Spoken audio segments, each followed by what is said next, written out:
जी, hello दोस्तों, मैं हूँ कमर चीमा और दोस्तों जैसा कि आप देख रहे हैं मेरे साथ मौजूद हैं कर्नल शैलेंद्र साहब। सर सबसे पहले तो आपके वक़्त का बहुत शुक्रिया। जय हिंद, नमस्कार कमर साहब। मेरे ख्याल 10 साल हो गए हमारे आपस के एक अच्छे रिलेशन के। कंट्रीज के रिलेशन कहीं भी जाएं, खुशी की बात यह है कि एक अच्छे डिस्कशन में आप और हम अभी भी स्टेबल हैं। बिल्कुल कर्नल साहब, थैंक यू वेरी मच। आपका बहुत शुक्रिया। हमेशा बड़ी ज़बरदस्त आपसे गप लगती है और ज़ाहिर बात है राब्ते रहने चाहिए। कर्नल साहब, हमारी अफ़गानिस्तान के साथ मामलात कुछ ख़राब हुए, वो पाकिस्तान ठीक कर लेगा। लेकिन आज इंडिया की मिनिस्ट्री ऑफ एक्सटर्नल अफेयर जो है, उन्होंने स्टेटमेंट जारी की है और उन्होंने सीधा-सीधा पाकिस्तान पे इल्ज़ाम लगा दिया है। वो कह रहे हैं जी कि अफ़गानिस्तान ठीक है और पाकिस्तान गलत है।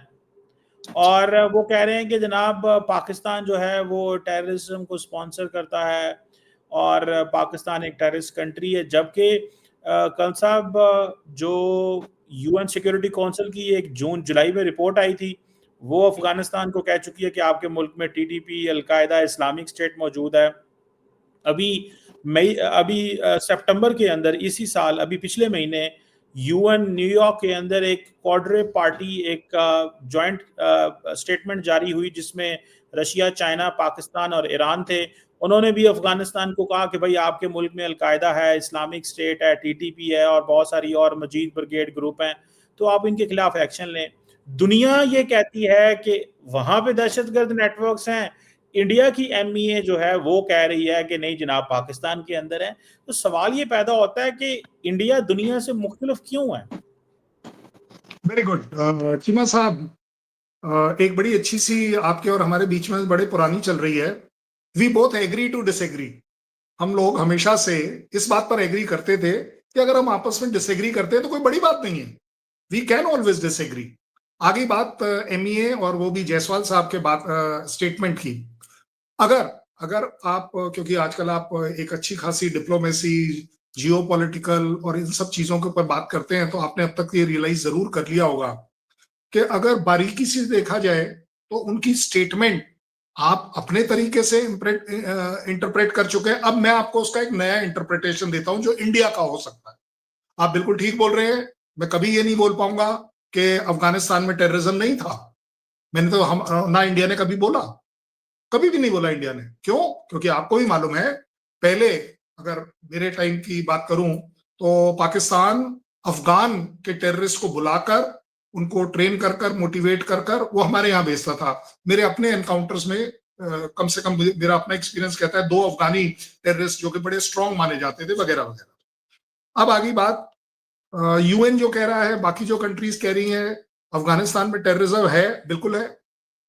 हम नहीं बोलेंगे कि नहीं। लेकिन बात चल रही है इस समय पाकिस्तान और अफगानिस्तान के कन्फ्लिक्ट में, जहां पाकिस्तान का स्टेटमेंट है। पाकिस्तान की हमेशा से ये बात रही है। आप मानेंगे कि आपने काबुल में वो जो एयर अटैक किया था या नहीं किया था? क्योंकि उसे आपने ओन अप नहीं किया। फिर जब ओन अप करने की बारी आई तो बात यह आ गई कि आपने टेररिस्ट, वो एक बंदा जो उनका लीडर था उसको मार दिया वगैरह वगैरह। वो मरा नहीं मरा वो बड़ी छोटी बात है। ज्यादा बड़ी बात यह है, इंडिया ने आपको, दुनिया को प्रूफ दिए हैं कि पाकिस्तान में इंडिया के खिलाफ टेररिज्म होती है।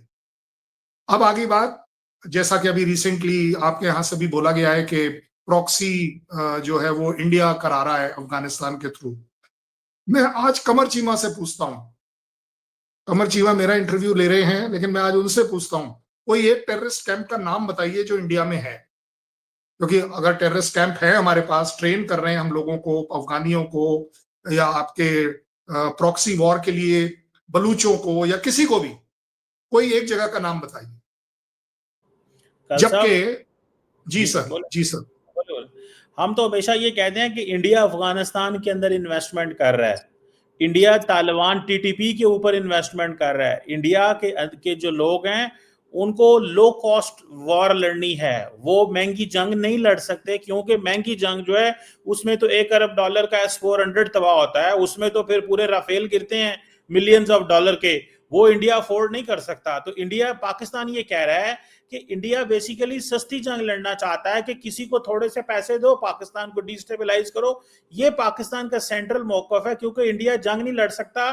जैसे अभी तालिबान कल सऊदी अरब और कतर के पास चले गए सीज फायर के लिए, इंडिया अमेरिका के पास चला गया सीज फायर के लिए। तो ये पाकिस्तान का मौकफ। Very good. ये बात मैं बिल्कुल एग्री करता हूं कि मैं, मेरा देश, मेरी सरकार किसी भी तरह की कोई लड़ाई लड़ना नहीं चाहती। हम बिल्कुल नहीं चाहते कोई लड़ाई। और हम दुनिया के अकेले वो देश हैं जिसने किसी सुपर पावर की कंट्री दैट इज मॉस्को में खड़े होकर भी बोल दिया this is not a era of war. और ये दुनिया ने इको किया कि ये देखिए इंडिया ने बोल भी दिया। अब आगे बात क्या हम अफोर्ड कर सकते हैं या नहीं। जनाब, अगर हम अफोर्ड कर सकते होते तो हम आपके सिर्फ 9 टेररिस्ट कैंप को नहीं डिस्ट्रॉय करते, हम उनसे ज्यादा को करते।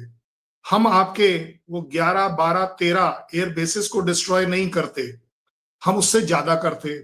हम आपको प्रूफ के साथ वो सैटेलाइट फोटोग्राफ सिर्फ 5, 6, 7, 8, 9, 10, 11, 12, 13 जहाजों का नहीं देते कि ये देखिए ये है आपका पहले का फोटो सैटेलाइट, ये है बाद का। क्योंकि हम उससे ज्यादा नहीं करना चाहते, हमारा एम नहीं है। जो आप अफोर्डेबिलिटी बोल रहे हैं वो एक अलग लैंग्वेज है। मेरी इकोनॉमी पर मेरा इस समय ध्यान है। मैं अपनी इकोनॉमी, अपनी लकीर, अपने को, अपनी पावर को बढ़ाने के लिए ऊपर जाना चाह रहा हूं। मैं नहीं चाहता कि ये जो ऊपर जाने का रास्ता है वो ऐसे करके नीचे हो जाए। हम बिल्कुल नहीं चाहते, क्योंकि ये हमें भी जिम्मेदारी से पता है any war will always cost both the sides. हमारे को वो वॉर फ्री में नहीं पड़ेगी, ये मैं आपको जिम्मेदारी से कह रहा हूं। वो वॉर हम लिमिटेड ही रखना चाहते हैं, हम करना ही नहीं चाहते हैं। और इसीलिए अगर हमने वॉर करनी होती तो हम कुछ और करते। हम पहले 6-7 तारीख को कभी भी सिर्फ 9 टेररिस्ट कैंप को डिस्ट्रॉय नहीं करते और आपके डीजीएमओ को इन्फॉर्म करते कि देखिए जनाब, हमारी तरफ से इसके आगे और कोई कार्रवाई नहीं है, हमने सिर्फ टेररिस्ट कैंप के ऊपर स्ट्राइक करी, अगर हमने वॉर करनी होती। अब आगे बात कि कौन किसके पास जा रहा है, कौन किसके पास नहीं। अब आप ये बताइए, हमने तो स्टेटमेंट नहीं दी, ये तो अफगान के जो एमईए का जो स्पोक्समैन पर्सन है उसने कहा, और उसको मैं कोट कर रहा हूं कि Pakistan requested and insisted for a cease fire of 48 hours. ये रिक्वेस्टेड वर्ड डिप्लोमेसी में आपने भी सुना है, मैंने भी सुना है। ये इंसिस्टेड क्या होता है? इंसिस्टेड को अलग गलत तरीके से इंटरप्रेट किया जाए, that is called as begging. And begging का जो उनका स्टेटमेंट है, भाई अब ये तो हो नहीं सकता कि वो सब कुछ मेरे कहने से कर दें, क्योंकि ये तो वो तालिबान सरकार है जो पाकिस्तान की बड़ी चहेती सरकार थी, आपके आईएसआई के ट्यून्स पर नाचा करती थी। नहीं है, वो तो अभी आपके पास आए थे, 7 दिन रह के गए हैं। आप नहीं नहीं, वो तो अब आए ना, वो तो अब आए। 2021 की बात कर लो ना आपने भाई। ले 3 लिया साल, 3 साल आपके साथ आप झप्पिया पप्पिया तो तुसी भी पाती।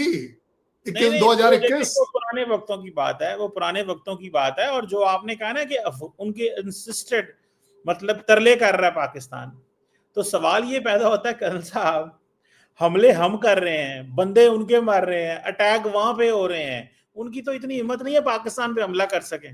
कंधार पे, नहीं नहीं नहीं, सुने ना, कंधार पे, हाँ पख्तिका पे तो ड्रोन हमारे जा रहे हैं, ड्रोन की फुटेजेस हम डाल रहे हैं, वीडियोस हम तो इंटरनेशनल मीडिया से शेयर कर रहे हैं कि ये देखो ये भी हमला कर दिया, ये हमारे मिसाइल, वो हमारे बॉम्ब गिर रहे हैं, वो हम दिखा रहे हैं, और तरले भी हम ही कर रहे हैं। मतलब कमाल का, मतलब आप भी फिर कल साहब लॉजिक मान जाते हैं ना।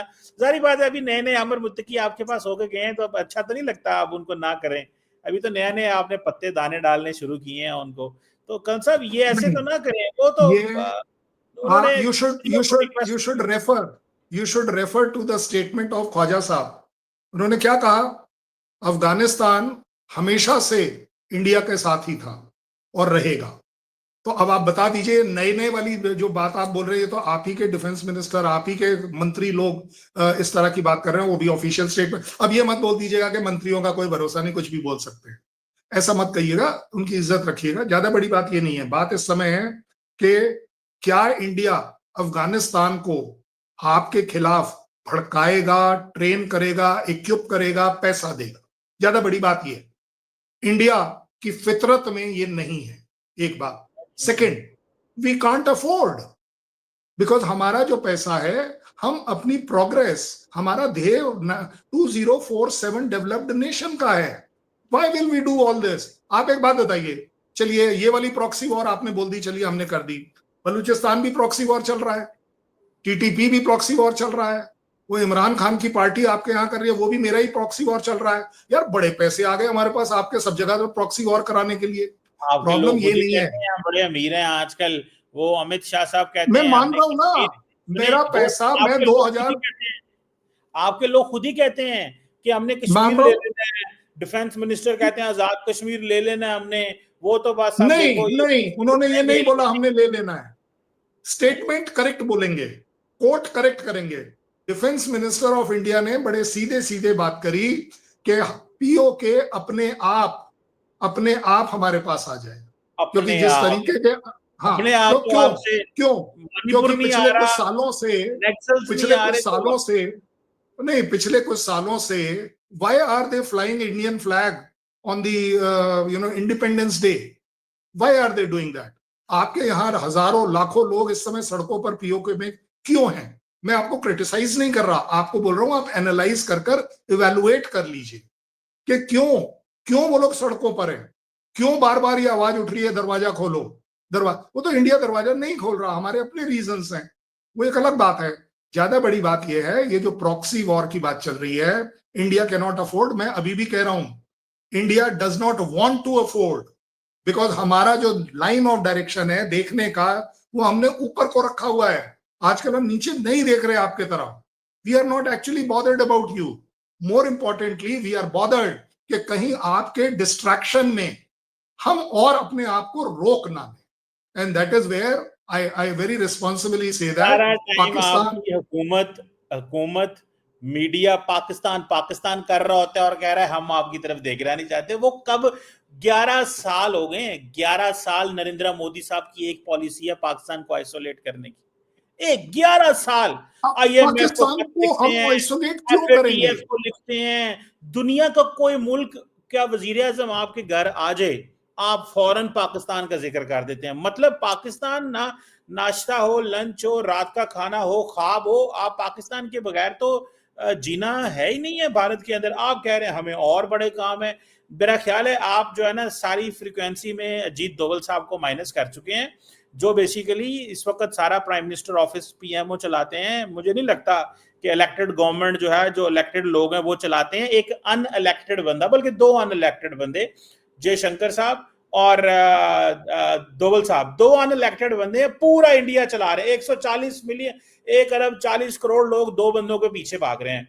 वो कनाडा में पॉलिसी हो, अमेरिका की पॉलिसी हो, रशिया हो, चाइना हो, पाकिस्तान हो, 2 बंदे वो भी अनइलेक्टेड चला रहे हैं। वो 2 बंदे जो मोदी साहब के कान में बात डाल देते हैं, मोदी साहब वो आगे अमित शाह डिफेंस मिनिस्टर को कह देते हैं, और इतनी सारी मतलब हालत है। कल साहब आप और बातें कर रहे हैं, हुकूमत और बातें कर रही है, मोदी साहब तो पाकिस्तान के बगैर एक सांस नहीं ले सकते, इतना सा सांस नहीं लेते। मैंने इसीलिए बोला कि मैं आपको एक नया इंटरप्रिटेशन इंडिया का दे रहा हूं। आपके यहाँ आपने एक्चुअली डेमोक्रेसी कभी चखी नहीं है, इसलिए आपको डेमोक्रेटिक वैल्यूज और चीजों के बारे में नहीं पता है। आपको लगता है सब कुछ मुनीर करता है, इसीलिए आपको यहाँ पर भी सब कुछ डबल दिखता है। ऐसा नहीं है, ये आपको भी पता है। नहीं, आप एक बात बताइए, अदरवाइज इंडिया वो की जमहूरियत सेल्समैन को आप वो जमहूरियत कहते हैं? ये सेल्समैन जो इलेक्टोरल वो सेल्स अथॉरिटेरियनिज्म है, वो सेल्समैन अपने प्राइम मिनिस्टर के साथ व्हाइट इज हाउस में क्या कर रहा था? पाकिस्तान भाई वो सेल्समैन एडवोकेट, क्या कर, उसका काम है एडवोकेट है। अपनी अपनी अपनी अफगानिस्तान में जो पिटाई हो रही है, 20 चौकियां चली गई, 85 लोग मारे जा रहे हैं, हथियार दिखाए जा रहे हैं, आप ही के चैनल्स पर दिखाए जा रहे हैं। आप बताइए, उसके पास इसके लिए टाइम नहीं है। आप डोवल देखिए, डोवल और Jaishankar, and by the way tell me one thing, कि आपको आज तक शायद ये दिखा ही नहीं कि एक्चुअली पूरी दुनिया सलामी बजाती है इस डेमोक्रेसी की, which is called as Indian democracy. ये मैं नहीं कह रहा हूं, ये दुनिया कहती है। मुझे बताएं आपको ना, डेमोक्रेसी की, नरेंद्र आपके मोदी देश साहब को में डिक्टेटर कहा जाता है, डेमोक्रेसी, सुने। आप एक बात बताइए ना कि डेमोक्रेसी में कितने शब्द अल्फाबेट्स हैं, ये पाकिस्तान कभी नहीं समझ पाया। मैं बिल्कुल क्यों? सही कह रहे हैं, हमें क्योंकि नहीं यू हैव पता नेवर कौन टेस्टेड, यू हैव हाँ, नॉट हमें नहीं टेस्टेड पता। डेमोक्रेसी।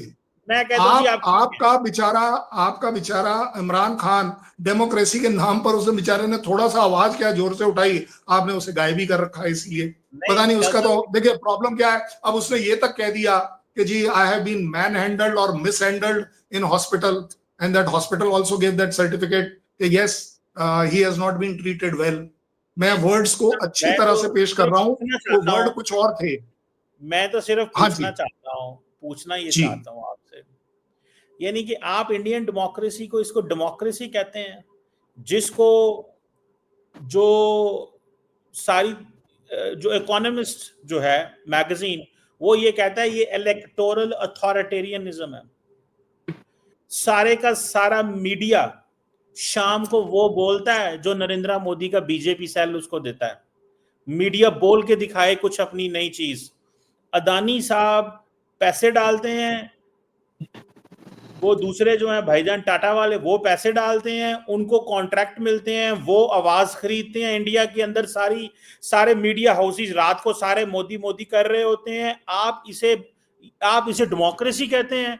एक बंदे को जितने कॉन्ट्रैक्ट दे दिए जाते हैं, अपनी मर्जी की लोगों को, बिजनेसमैनों को कॉन्ट्रैक्ट दे के हर चीज के ऊपर मोनोपोली बनाना, आप इसको डेमोक्रेसी कहते हैं? यानी कि इंडिया की जो फौज है वो प्रोफेशनलिज्म को छोड़ के वो बीजेपी के नैरेटिव को प्रमोट करना, आप इसको डेमोक्रेसी कहते हैं कल साहब? यानी कि नहीं आप देखिए, इमेजिन, देखिए अगेन इंडियन अगेन एयरफोर्स मैंने की, इंडिया, मैं इसीलिए आपको बोल रहा था।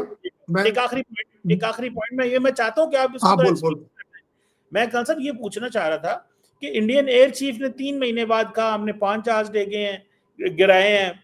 6 महीने बाद कहा हमने 10 जहाज गिराए हैं। मुझे तो लगता है अगले 3 महीने बाद उन्होंने 15 जहाज कह देने हैं। तो मतलब ये क्या प्रेशर है इंडियन गवर्नमेंट का कि ऑपरेशन सिंदूर में सीडीएस ने ये कह दिया कि हमारे जहाज गिरे हैं। क्यों गिरे हैं वो अलग बात है। अगले दिन आ गए अपना एनएसए डोवल साहब, उन्होंने कहा हमारा तो शीशा भी नहीं टूटा, आपको किसने कहा हमारा कुछ गिरा है? ठीक है, तो पॉइंट ये है अब डेमोक्रेसी, ट्रांसपेरेंसी जीरो है। डेमोक्रेसी सिर्फ वोट डालने को नहीं कहते कल साहब, डेमोक्रेसी कहते हैं कि जो वैल्यूज होती है ना डेमोक्रेसी के अंदर, ट्रांसपेरेंसी, अकाउंटेबिलिटी, मैरिटोक्रेसी, इनको डेमोक्रेसी कहते हैं। तो ट्रांसपेरेंसी तो ये है कि इंडियन अवाम और इंडियन पॉलिटिशियन एक चीज पूछ रहे हैं कि जी सीज फायर क्या ट्रंप ने करवाया या नहीं कराया? नरेंद्र मोदी साहब एक लफ्ज नहीं बोल सके। तो ये हमें ना बताएं कि आप वोट डालने जाते हैं, मुझे ये बताएं कि क्या पार्लियामेंट के अंदर वजीर आजम ने जवाब दिया कि ना दिया? कोई जवाब नहीं देता। वो कल ट्रंप ने, मुबारक हो, ट्रंप ने नई धमकी लगा दिया आपको। उसने कहा कि अब नरेंद्र मोदी तेल नहीं खरीदेगा, उसने मुझे कह दिया है। और आज आपकी हुकूमत जवाब नहीं दे सकी। इतनी तो ਤੁਹਾਡੀ ट्रांसपेरेंसी, ਤੁਸੀਂ ਗੱਲਾਂ ਹੋ ਕੀ ਕਰਦੇ ਹੋ, ਮੈਨੂੰ ਤਾਂ ਸਮਝ ਨਹੀਂ ਆਉਂਦੀ कल साहब की हो रहा है डेमोक्रेसी च? Yes, very good, very good. आपने जो 4-5 पॉइंट बोले मैंने इसीलिए लिख लिए सो दैट आपको पॉइंट वाइज याद आ जाएगा। आपने कहा कि इकोनॉमिक मैगजीन है इलेक्टोरल। इलेक्टोरल क्या होता है पाकिस्तान को नहीं पता, क्योंकि आपके यहाँ आज तक, आपके यहाँ कभी कोई इलेक्शन हुआ हो तब तो बताएं, क्योंकि इलेक्टोरल आपके यहाँ सिर्फ अथॉरिटेरियनिज्म। सिलेक्शन होता है। आपके यहाँ सिर्फ सिलेक्शन होता है, इलेक्शन नहीं होता। ये मेरी जबान नहीं है, ये पाकिस्तान की जबान है, पाकिस्तान के लोगों की जबान है, इसको आप डिनाई नहीं कर पाएंगे। आपने बोला कि सीडीएस ने बोला कि 2-3 जहाज गिर गए। मुझे कहीं कहीं एक स्टेटमेंट ये दिखा दीजिए कि 2-3 जहाज गिर गए। एक सेकंड, अभी अभी आपने बोला है, अपना रिवाइंड कर देख लीजिएगा। मैं आपके चैनल पर कान पकड़कर माफी मांग लूंगा अगर आप मुझे वो सुनवा दें कि मैंने सीडीएस नहीं ने कहा, बोला कि हमारे जहाज गिर गए। उससे मैंने आगे नहीं कहा। एक एक कर चलते हैं, सीडीएस एक ने एक कर कहा एक एक जहाज कर गिरे हैं, आपके दो टाइम में तीन मैं का नहीं नाम बोला। नहीं लिया। आप आपके टाइम सीडीएस में ने मैं कहा नहीं बोला। जहाज गिरे हैं। आपको अब मेरे टाइम में मैं बोलने नहीं दूंगा। मैं आपके टाइम में नहीं बोला इसलिए, और कोई बात नहीं। आपने बोल दिया सीज फायर की। जनाब कितनी दुख की बात है, आप ही के मंत्री ने कह दिया कि हाँ जी पाकिस्तान को तो मना कर दिया था यूएस ने कि वो नहीं मानेंगे। अब मैं क्या करूं? आपका मंत्री बोल रहा है कि सीज फायर नहीं कराया, अब मैं क्या कर सकता हूं उसके बीच में? चलिए कोई बात नहीं। आपने अगर तेल और तेल की धार देखनी है तो आपको एक बात बता दूं, ये तो ट्रंप ने कहा था आपको कि सीज फायर कराया। अब आप उसी पर, आपका मंत्री मना कर गया, अब इसमें मेरी गलती नहीं है। अब आप तेल में भी यही देखेंगे कि तेल कैसे, कहां से क्या निकलेगा। ज्यादा बड़ी बात यह है कि आपको बड़ी अच्छे से पता है ये। आज आप बोलने के लिए मेरे साथ जरूर बोल सकते हैं। कोई पाकिस्तान का कोई एक आदमी ये कह दे कि पाकिस्तान में कोई डेमोक्रेसी होती है, थी या होगी, मैं अपना नाम बदल दूंगा, मैं आपके से माफी मांग लूंगा। Pakistan has got only, and उसका रिकॉर्ड भी होता है ना, डाटा रिकॉर्ड भी आपको भी मालूम है। कोई ऐसे 5 साल बता दीजिए जहां आपकी डेमोक्रेसी के उस प्राइम मिनिस्टर ने अपना टेन्योर पूरा कर लिया हो, चाहे वो सिलेक्शन वाला ही था, चाहे वो सिलेक्शन वाला था। आप लोगों के यहाँ सबसे बड़ा जो बैंड बाजा बारात बजा था कि चलो जी इमरान खान इमरान खान इमरान खान, आप देख रहे हैं कौन सी डेमोक्रेसी ये आप ही के यहाँ पर। आप एक बात बता दीजिए, अगर आपके यहाँ इतनी डेमोक्रेसी है, अगर आपके यहाँ इतनी डेमोक्रेसी है, तो आप एक बात बता दीजिए ना कि कोर कमांडर का घर कैसे जल गया, कोर कमांडर को क्यों भागना पड़ गया, एयरफोर्स स्टेशन पे खड़े हुए जहाज कैसे गिर गए, आप मेरे जहाज। एंड बाय द वे, आपने एपी सिंह की बात करी है, एयर चीफ की जो बात करी है, तो बात पूरी कर लेते हैं ना, क्योंकि आपने जो सारे पॉइंट बताए हैं तो आपके दिमाग में क्लियर हो जाए कम से कम। देखिए, एयर चीफ ने जो चीजें बोली बड़ी सब्सटेंशियली बोली, जिम्मेदारी के साथ बोली कि हमारे पास ये एक सेकंड, जब उसने 5 की बात करी थी तो उसने बोला था हमारे पास ये रडार सिग्नल्स हैं, जो हमारे पास इलेक्ट्रॉनिक इंटेलिजेंस है, उससे लगता है कि इतने छोटे जहाज और इतने बड़े जहाज। उसने ये भी नहीं बोला कौन सा नहीं। अब आगे बात जो आपने बाकी वाली बात करी है, तो उसने बताया कि जो हैंगर खड़े थे वहां, जिन हैंगर के ऊपर 2 हैंगर के ऊपर डाला गया, उसके अंदर कौन से जहाज थे, उसने उसकी गिनती आप, क्योंकि अब ये मत बोलिएगा कि हैंगर में आपके ऑफिसर जो हैं वो सिर्फ चाय पीते हैं।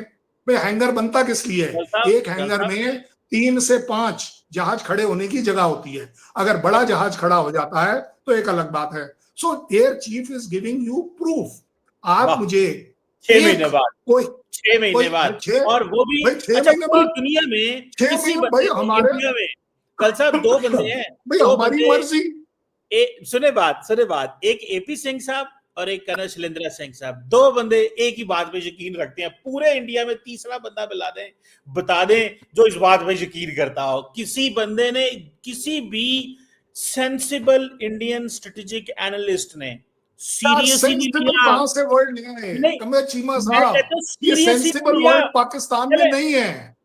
पाकिस्तान में सेंसिबल नाम का वर्ड नहीं है। आप नहीं, मुझे नहीं अच्छा लग रहा है, मैं आपको बता रहा हूँ, आपके यहाँ लोग बुरा मान जाएंगे कि भाई साहब ये सेंसिबल अंग्रेजी का वर्ड कहां से। देखिए, देखो बात ऐसी करेंगे। डोवल ने भी क्या कहा, उसने बोला एक फोटो, एक सैटेलाइट। आपके पास तो चाइना भी था, आजकल आपकी जप्पियां पप्पियां जो है यूएस के साथ भी लग रही हैं, ठीक है ना। आपको वो एक सैटेलाइट फोटोग्राफ नहीं दे सकते पहले और बाद का? आप बता दीजिए भाई, सैटेलाइट फोटोग्राफ तो बनता है। अच्छा चलिए, ये तो वो टेक्नोलॉजी वाली कंट्री है जो मैनिपुलेटेड भी दे सकते हैं, क्यों नहीं दे रहे आपको? मजा एक तो मिलना चाहिए भाई। कल साहब मजा आ गया, पूछे कैसे?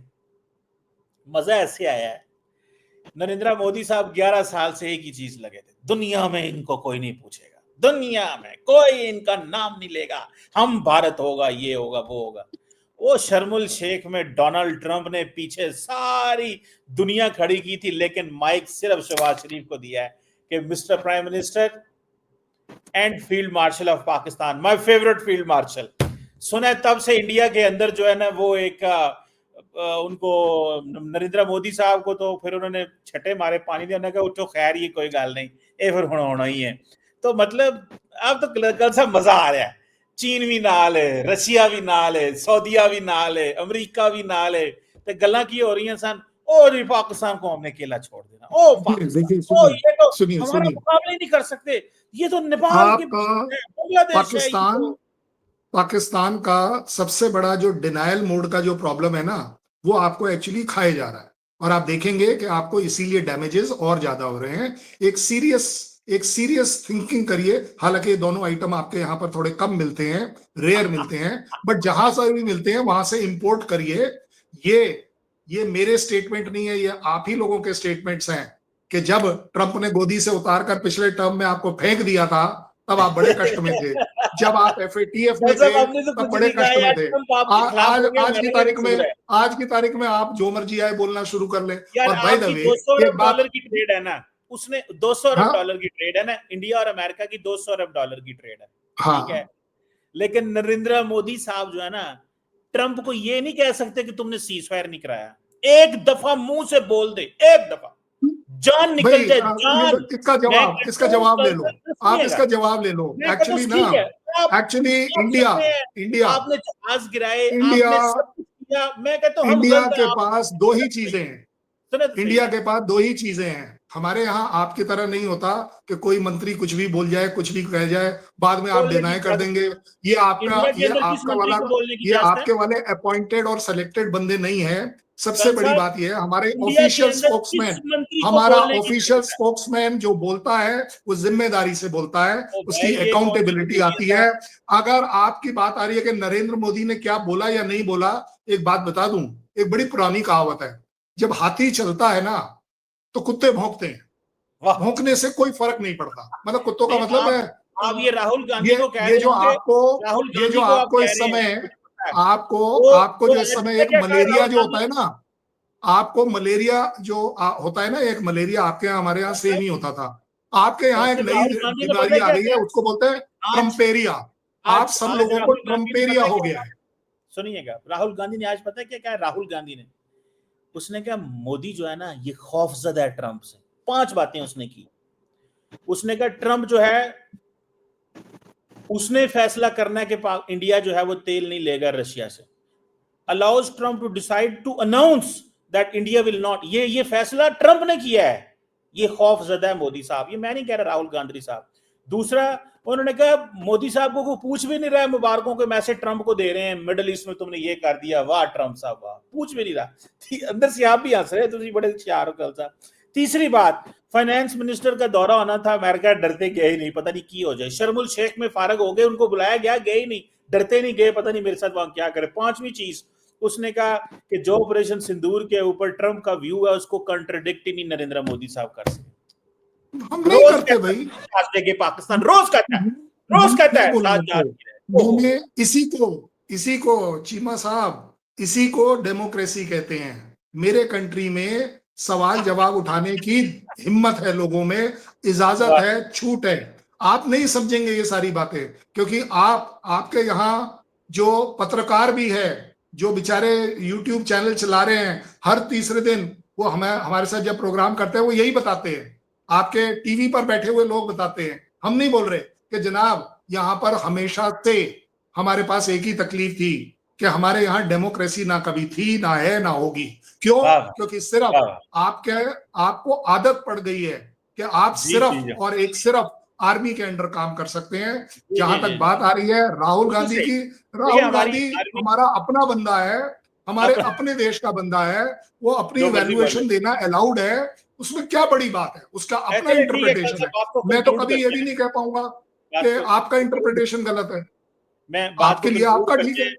बात को कंक्लूड करते हैं आपसे। मैं जब बात करते हैं सब आपको पता मजा आता है, ठीक है। It's always great, you know, एक हमेशा एक जेन्युइन, पढ़ा लिखा, स्कॉलरली, आर्गुमेंटेटिव माशाल्लाह पर्सनैलिटी है। लेकिन मैं समझ सकता हूँ इस वक्त जो पाकिस्तान की ग्लोबल गुड्डी उड़ रही है ना, वो इंडिया के अंदर बड़ा जो आई कैन अंडरस्टैंड, नहीं मतलब नहीं समझ आ रही उनको कि ये क्या हो गया यार, ये हमने कुछ और सोचा हुआ था, ये कुछ और निकला है। ना हमला करते, ना ऑपरेशन सिंदूर होता, ना पाकिस्तान की गुड्डी उड़ती, ना ग्लोबल प्रोफाइल उड़ती, ये क्या हो गया, हमसे गलती हो गई। अब तो मोदी साहब रोज रात को सोचते हैं। अब सारी इंडियन फौज एक ही बात कह रही है, ऑपरेशन सिंदूर 2.0, ऑपरेशन सिंदूर 2.0 जिंदाबाद। मतलब अजीब बातें हैं। बहरहाल कल साहब इसके ऊपर डिस्कशन दोबारा आपसे होगी, क्योंकि टॉपिक जो है ना वो लंबा हो गया और फिर वो बात जो है ना वो खटी हो जानी है। तो मजा आपके साथ हमेशा आता है बात का। आपके वक्त का बहुत शुक्रिया और इंशाल्लाह राब्ते में रहेंगे। और जय हिंद, नमस्कार जी, थैंक यू कल साहब।